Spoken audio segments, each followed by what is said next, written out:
Okay, let me show you the free transform tool. Let me make a simpler image first to get us familiar with this.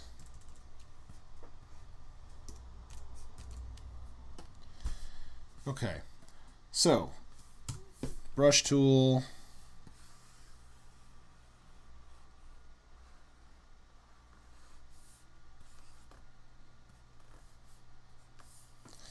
All right, so free transform, the way it works is you make a selection, you go up here to edit, free transform, and the command shortcut is Command T. And now you get this doohickey, you get this box with the little boxes on the outside of it. What this lets you do is it lets you scale and rotate the image. So I'll demonstrate how to rotate first. So to rotate, you move your cursor over here until it turns into a little arced set of two arrowheads there. And you have to do this off of the corners. So go off to one of the corners until it changes into that little arch. And then you just rotate it around. And there you go.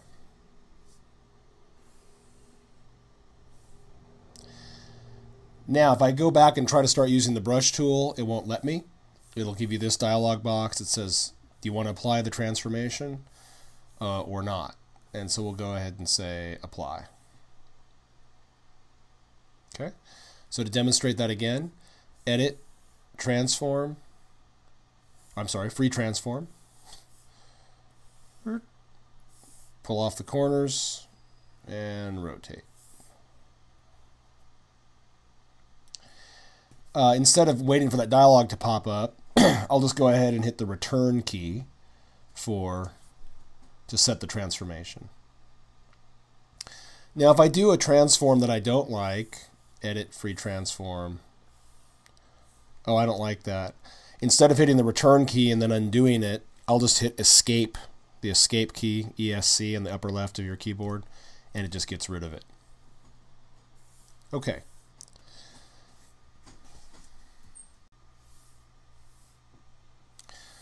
Now, you can also, I selected this whole thing. I don't have to do that because it's the only thing on the layer, so I selected it. Even if I don't select anything, it'll just take everything on the layer and transform it. So edit, free transform, and there we go. But let's say, and I'll hit escape. Let's say I have something else on this layer.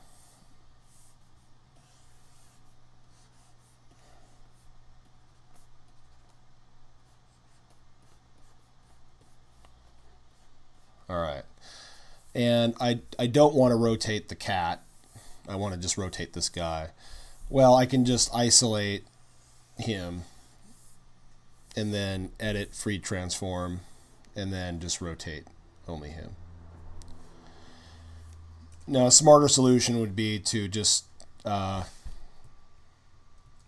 that, cut him out, Command X, Command V for paste, V for the move tool, and then just he's on his own layer, so I don't have to go in and make all those selections, because that just makes things more tedious and slows you down and increases the chance that you'll make a mistake. So again, try to keep things on their own layer, that way you don't have to goof around with that.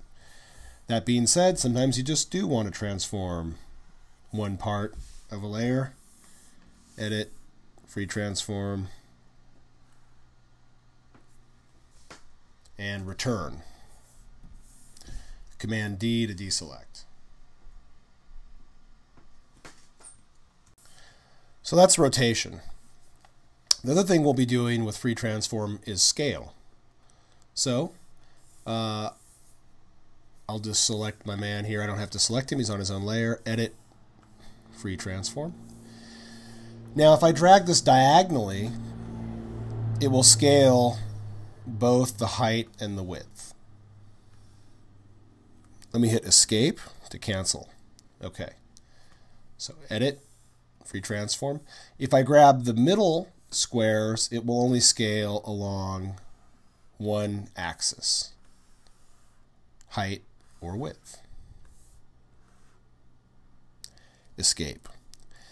Now, 99 times out of 100, you want to keep the proportions the same. You don't want, you know, this.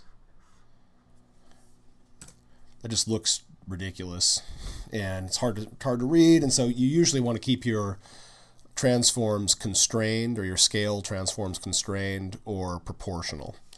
So, undo.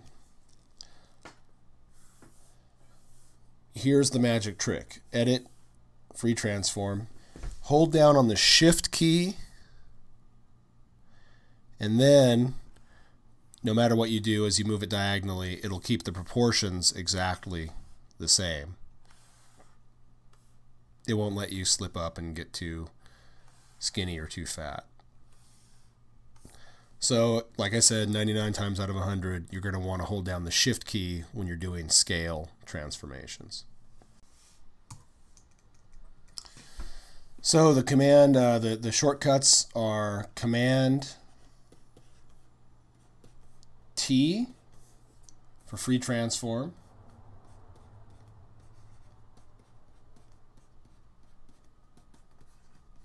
for scale and rotation, and then hold down the Shift key